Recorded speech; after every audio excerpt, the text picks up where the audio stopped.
यहाँ भी बैठा हूँ, सरकार को झुका के उठाऊं। हाँ, राष्ट्रीय लोकतांत्रिक पार्टी का एक बयान राजस्थान में आता है, सरकार हिल जाती है। जहाँ भी बैठा हूँ, सरकार को झुका के उठाऊं। हाँ, राष्ट्रीय लोकतांत्रिक पार्टी का एक बयान राजस्थान में आता है, सरकार हिल जाती है, बात करने के लिए आगे बढ़ती है।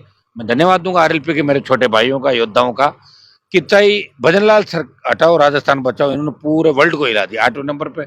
और सरकार को शेडो बैन कराना पड़ा ट्विटर के आगे। ट्विटर को भी पता लगा कि यार ताकतवर तो यही लोग हैं। किसान आंदोलन में 10 लाख ट्वीट हुए और 20 लाख ट्वीट देश के अंदर इन बच्चों ने कर दी। बहुत बड़ी बात है। और दूसरे दिन 2.5 लाख पर्ची ले डूबी राजस्थान।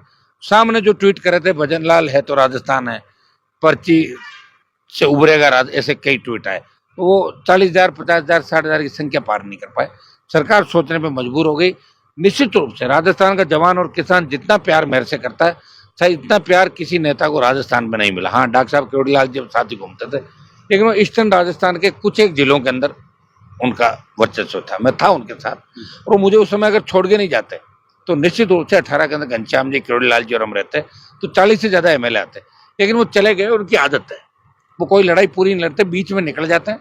पहले बस यही कारण रहा कि जो उनकी मंजिल थी उनको पूरी नहीं मिली। जी अबार थे एक बयान दियो कि एक जांच कमेटी की बस सरकार को भी बैठनी चाहिए कि सरकार चला रहा कौन है। हाँ। तो क्या लगा कि ऐसा इससे पहले या जांच कमेटी बिठा के को रिजल्ट आपने सामने आना जरूरी है? वो तो मैं खुद ही पता कर लूंगा।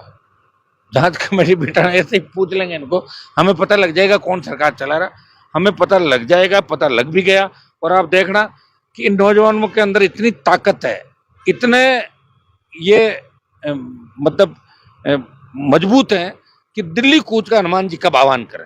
अभी तो 15 को तो नागौर के अंदर हम कर रहे हैं। देखो दरअसल मैं पहली बार रूबरू हो रहा हूँ और मैं सोचता हूँ कि 53 साल का हनुमान बेनीवाल जी ही और युवा वर्ग जो वो 20 साल 25 साल 30 साल इतना जुड़ाव क्यों है बड़े के बीच में। तो उरा आने के बाद में पता लगे कि वो जुड़ाव क्यों है। जिस हिसाब से थे युवाओं के साथ में मिलो जुड़ो बड़े से बातचीत करो, एक तरह आह्वान के ऊपर से वो ट्वीट हो चाहे और पूरी युवा जगह के साथ में जुड़ जाए।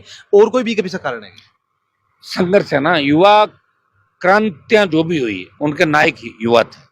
चाहे 1857 की क्रांति हो, आजादी का आंदोलन हो, हर जगह युवाओं ने बलिदान दिया, युवा आगे खड़ा मिला इंकलाब जिंदाबाद के नारे के साथ। तो युवाओं के लिए मैं ही लड़ रहा हूँ। पार्टी बनाई, 25 साल समर्पित किया जीवन, किसानों के लिए सत्ता छोड़ी, अग्निवीर के खिलाफ लड़ रहा हूँ, पहलवान बेटियों को न्याय दिलाया। यहाँ जितने हार्डकोर अपराधी राजस्थान में उनको अगर मैंने दिमाग उनका ठीक किया, उनको उनकी मंजिल तक पहुंचाया, अपराधियों की, पीड़ितों को न्याय दिलाया। जाति समाज नहीं देखा, हर जाति हर समाज को न्याय दिलाने वहां पहुंचा। और मैंने ये भी नहीं देखा कि कोई अगर बदमाशी करने वाला मेरे जाति का है और पीड़ित किसी दूसरी जाति का, तो उस पीड़ित को भी न्याय दिलाया। मेरे जाति के लोग भी इस बात से लेकर कई लोग नाराज हुए, लेकिन मैंने कभी परवाह नहीं की। और युवा जो चाहता है वो राजनीति हनुमान बेनीवाल कर, बदलाव की राजनीति राष्ट्रीय लोकतांत्रिक पार्टी बना के मैंने नौजवानों को तोहफा दिया। और इस बार राजस्थान के नौजवान सारे बदलाव करेंगे और सुनामी आएगी राष्ट्रीय लोकतांत्रिक पार्टी। एक लास्ट सवाल दरअसल मैं ले लूं। झुंझुनू से मैं आऊं। झुंझुनू के अंदर एक पूर्व मंत्री ही जगह की बयान दी बार बार की जाट जगह ही वह हॉस्पिटल के अंदर ही जाट है वो कलेक्टर है, जाट है वो एसपी है, बा वजह की लोगों का काम कोने हुए। क्या लगा कि यह जगह राजनीति है? वो अपनी खुद की राजनीति के लिए कर रहे हैं। इस समझ गया कि मैं इशारों की तरफ मैं समझ गया, लेकिन वो खुद की राजनीति के लिए कर रहे हैं कि भाई जाटों के खिलाफ मैं बयान दूंगा तो मुझे वोट अच्छे मिलेंगे दूसरी जातियों को लामबंद करके। लेकिन वो आगे उनका फ्यूचर नहीं कुछ भी। अगर ऐसे बयान देंगे तो कोई भविष्य नहीं। तो युवाओं के साथ में कंफर्टेबल देखो पिघले टी शर्ट को लोग अपनाएंगे। अरे ना, कभी कभी पहन लेते हैं।